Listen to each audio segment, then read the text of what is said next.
Hey, o jọkwalụ njọli nne na anya ya bụrụ our brother's keeper. O jọlụ njọli nne maka na nwaanyị obodo bele akwa wee bịakwute m. Bele akwa n'isisi anya mmiri wee bịakwute m. And ife ọjọọ anụnwa ọ chọrọ ime n'isi anụmanụ nwanne anyị nwoke, ife ọjọọ anụnwa ọ chọrọ ime m, akwụ m ya n'azụ.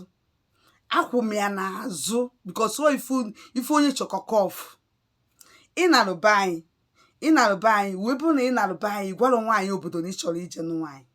Ụmụnne gị because ụmụnne gị merie onye ka anyị si na ya bụrụ our brother's keeper.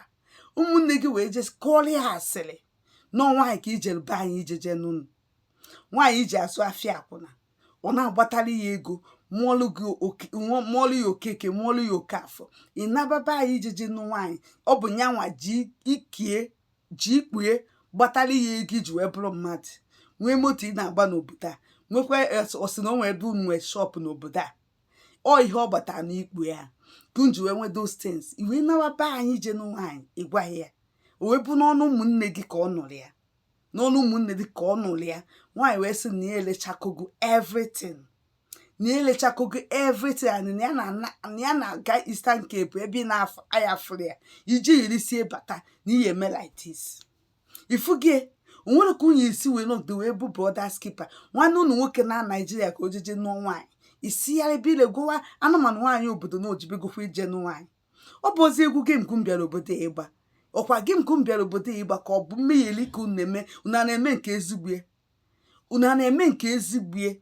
Onye ka m ji wee sị unu nwaanyị obodo afụrụ unu n'anya. Unu nwa na onwe na afụkwuru nwaanyị obodo n'anya amarọ m eziokwu because unu na-agba egwu uche kodo onye ya elinwe ubie. Nwaanyị agbago akwụna gbatara ya ego ị na-aba ijeje n'ozi nwaanyị ka ijezie n'ọnwa ịgwa ya ụmụnne gị na-achọrọ ọganiru gị wee jezie gwa nwaanyị wee kpawazie nkata n'azụ gị. Kpawa nkata n'azụ gị. Ifere megbukwa n'unu na unu aya bụrụ brother's keeper to fellow ụmụnne unu na-arụsị ụmụnne unu n'azụ. Kedu ife ị na-agwara anụmanụ nwaanyị obodo na di jebere be anyị jeje nwaanyị? Kedu ife ị na-agwara ya? Stori anụnwa nụsị anya ọfụma mma apụtakwa echi kọwara unu ka o si wee mee because ka m si wee ji ije wee weta information a ka m si wee nweta ozi a. Ọ bụ na eziokwu jiri n'ọnwa ya limen na ebe ahụ ị nọ because ịbata obodo a sọrọ ya bụ afa gị